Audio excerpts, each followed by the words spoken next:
महाराष्ट्राचे मुख्यमंत्री आणि गृहमंत्री देवेंद्र फडणवीस म्हणाले, हे श्याम मानव कोण? यांना कोणी अधिकार दिला?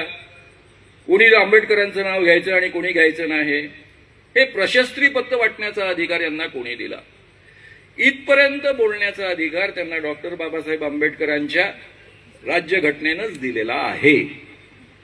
पण पुढे जे ते वाक्य म्हणाले त्याबद्दल मला बोलावं लागतं.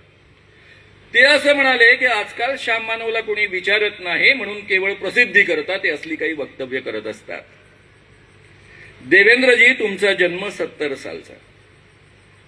77-78 मध्ये मी तुमच्या वडिलांसोबत दणकून जनता पार्टीचा प्रचार 4-5 जिल्ह्यांमध्ये केला. तेव्हाही मी प्रसिद्ध व्यक्ती होतो, वक्ता होतो. तुमचंच आरएसएसचं मुखपत्र तरुण भारत यामध्ये मी 4 वर्ष कॉलम लिहित होतो, त्याचा पत्रकार होतो आणि मला अतिशय प्रसिद्धी मिळत होती. त्या काळामध्ये मी कुठेही व्याख्यानाला गेलो तर लोक मला पाहायला यायचे, कारण चेहरा ओळखू येत नाही. वृत्तपत्रात वाचताना आम्ही फोटो छापायचो नाही त्या काळामध्ये.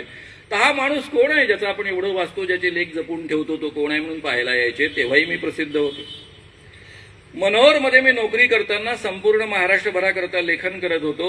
महाराष्ट्रभर भाषणं देत होतो. लोक मला प्रचंड ओळखत होते. आणि 83 साली जेव्हा अंधश्रद्धा निर्मूलनची चळवळ सुरू केली 82च्या डिसेंबरमध्ये, तेव्हापासून पहिल्या 5 वर्षामध्ये मी महाराष्ट्रातला कानाकोपरा ढवळून काढलेला आहे. गावागावात पोचलेलो आहे. अख्खा महाराष्ट्र आणि आजूबाजूचे 4-5 प्रांत मला ओळखतात. म्हणजे 77 पासून तर 85 पर्यंत या कालावधीमध्ये अख्खा महाराष्ट्र आणि देशांमधले अनेक प्रांत मला ओळखायला लागले होते. त्या काळामध्ये तुम्ही चड्डी घालून शाळेमध्ये जात होता. ज्या काळामध्ये तुम्ही चड्डी घालत होता त्या काळामध्ये मी प्रसिद्ध माणूस होतो. प्रसिद्धीचं मला सांगू नका. मी स्वतः पत्रकार राहिलेलो आहे. लोकांना खूप प्रसिद्धी दिली आहे. अतिप्रसिद्धीने माणसं कशी होतात आणि त्यांना कशी छपासकी बिमारी लागते हे मला उत्तम कळतं. आणि त्या पद्धतीचा रोग आपल्याला लागू नये याची अतिशय उत्तम काळजी आजपर्यंत मी घेतलेली आहे.